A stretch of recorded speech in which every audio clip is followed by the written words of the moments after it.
రాష్ట్ర పునర్నిర్మాణం చేస్తాం, సంక్షేమ కార్యక్రమాలు ఇస్తాం, అభివృద్ధి కార్యక్రమాలు చేసి ఆదాయాన్ని పెంచుతాం, ఎవ్వరికీ ఇబ్బంది లేనటువంటి సుపరిపాలన ఇస్తామని చెప్పి ఆ రోజు చెప్పాం. దాని ప్రకారమే ఈరోజు ముందుకు పోతున్నాం. ఇంకొక పక్క దిశ ఒకసారి మనం ఆలోచించుకోవాల్సింది, నేను చాలాసార్లు చెప్పాను, P3 ద్వారా అంటే పబ్లిక్ ప్రైవేట్ పార్ట్నర్షిప్ ద్వారా ఈరోజు సంపద సృష్టించడానికి ముందుకు పోయాం.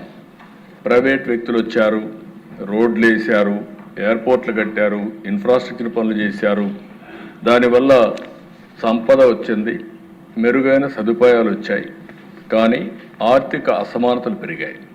దాన్ని దృష్టిలో పెట్టుకుని మనం P4 తీసుకొచ్చాం, పబ్లిక్ ప్రైవేట్ పీపుల్స్ పార్ట్నర్షిప్. ఇప్పటికీ 10 లక్షల బంగారు కుటుంబాలని 1 లక్ష మంది మార్గదర్శులు అడాప్ట్ చేసుకునే పరిస్థితికి వచ్చారు. నేను ఒకటే చెప్తున్నా, ఏ కార్యక్రమం అయినా దాని ఫలితాలు ఇమీడియట్గా రావు.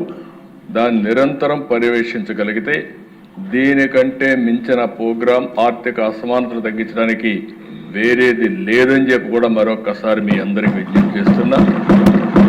ఏ వీకర్ సెక్షన్స్ అయితే ఉన్నారో లాస్ట్ మైల్లో ఉండే వాళ్ళని ఆదుకోవాలంటే వాళ్ళకు తాత్కాలికంగా సంక్షేమ కార్యక్రమాలు ఇవ్వడమే కాకుండా వారి యొక్క జీవితాల్లో మార్పు రావాలంటే పిల్లల దగ్గర నుంచి వాళ్ళకు ఉండే ఆస్తులు కానీ, లేకుంటే ఇప్పుడు మనం అందరం మాట్లాడుకుంటున్నాం, ఇక్కడ మాట్లాడుకునే వీకర్ సెక్షన్స్ అందరిలో కూడా భూములు ఉండవు.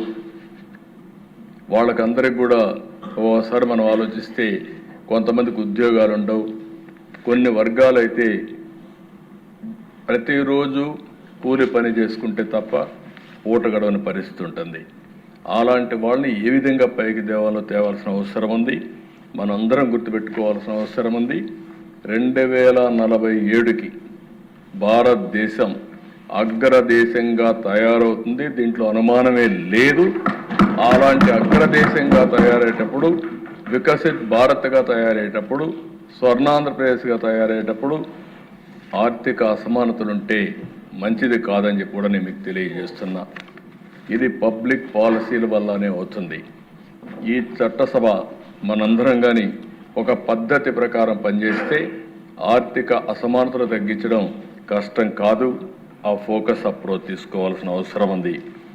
ఇక్కడ మనందరం ఉన్నాం, వెనుకబడిన వర్గాలు ఉన్నారు, ఎంతో నమ్మకం పెట్టుకుని ఓట్లు వేశారు. నేను చాలా ఎన్నికలు చూశాను, కానీ ఏకపక్షంగా మొన్న ఎన్నికల్లో 94% విన్నింగ్ ఛాన్సెస్ ఇచ్చారంటే, మనం ఎవరిని పెట్టినా 94% గెలిపించారంటే అది ప్రజలు మన మీద పెట్టుకున్న నమ్మకం. అలాంటి నమ్మకాన్ని మనం కాపాడుకోవాల్సిన అవసరం ఉంది. అందుకే వీకర్ సెక్షన్స్లో అధ్యక్ష బీసీల్లో రిజర్వేషన్స్ 33% నుంచి తగ్గించారు. మళ్ళీ పెంచడానికి 1 మ్యాన్ కమిషన్ వేసాం.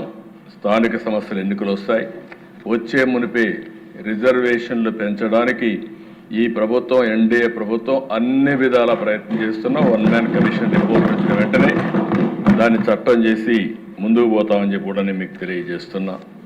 ఒక క్యాబినెట్ సబ్ కమిటీ కూడా వేసాం, బీసీ ప్రొటెక్షన్ కోసం ఏమి చేయాలనో నిర్ణయించమని. అది వస్తే ఆ రిపోర్ట్ కూడా అమలు చేస్తాం. ఇంకా బీసీసీలో కొన్ని యాస్పిరేషన్స్ ఉన్నాయి.